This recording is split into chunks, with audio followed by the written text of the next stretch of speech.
Hi friends, আমি পায়েল। আমার রান্নাঘরে সকলকে স্বাগত।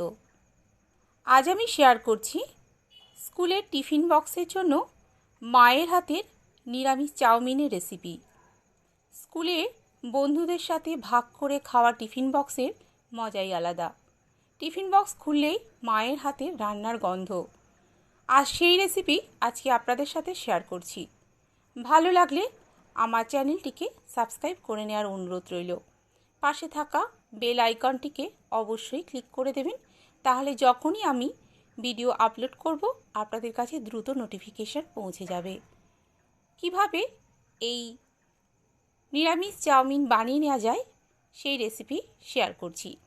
সবার প্রথমে গ্যাসে একটা কড়াই বসিয়ে সর্ষের তেল গরম করে নিয়েছি।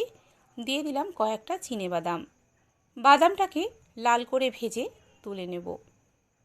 বাদামটা আমি মিডিয়াম ফ্লেমে ভেজে নিচ্ছি। ভাজা হয়ে গেছে, তুলে নিচ্ছি। ওই সর্ষের তেলের মধ্যেই এখন আমি দিয়ে দিচ্ছি গোটা কালো সর্ষে আর কারি পাতা।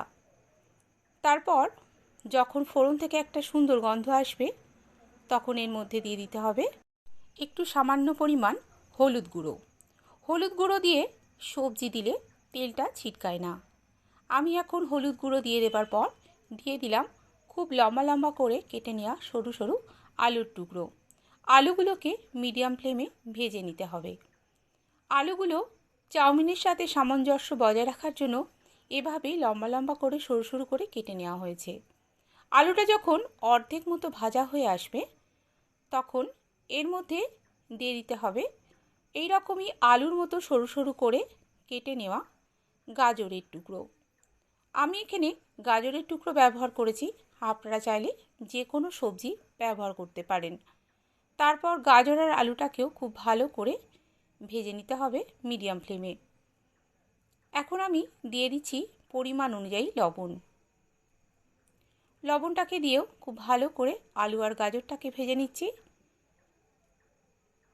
আলু আর গাজর প্রায় আমার ভাজা হয়ে এসেছে। গ্যাসের ফ্লেমটা মিডিয়ামেই আছে। এখন আমি দিয়ে দিচ্ছি সিদ্ধ করে নেওয়া চাউমিন।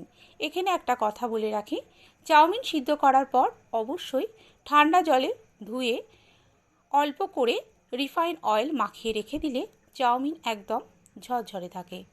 তারপর চাউমিনটাকে খুব ভালো করে ফ্রাই করে নিতে হবে। দেখুন একদম ঝরঝরে রয়েছে আমার চাউমিন। দারুণ টেস্টি এই নিরামিষ চাউমিনের রেসিপিটা আপনারা বাড়িতে অবশ্যই স্কুলের টিফিন বক্সের জন্য বাচ্চাদের দিতে পারেন। দিয়ে দিলাম ভেজে রাখা বাদাম। বাদাম দিলে এই নিরামিষ চাউমিনের স্বাদ খুব ভালো হয়।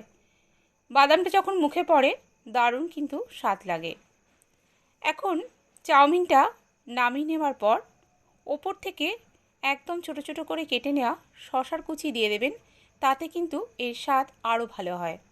একবার এভাবে বাড়িতে আপনারা ট্রাই করে দেখুন। আশা করছি আমার আজকের এই মায়ের হাতে নিরামিষ চাউমিন স্কুলের টিফিন বক্সের জন্য আপনাদের ভীষণ ভালো লাগবে। আজ তাহলে এ পর্যন্তই। আবার রান্নার নতুন কোনো ভিডিও নিয়ে আপনাদের সামনে হাজির হয়ে যাব। আপনারা সবাই ভালো থাকবেন, সুস্থ থাকবেন, সাবধানে থাকবেন।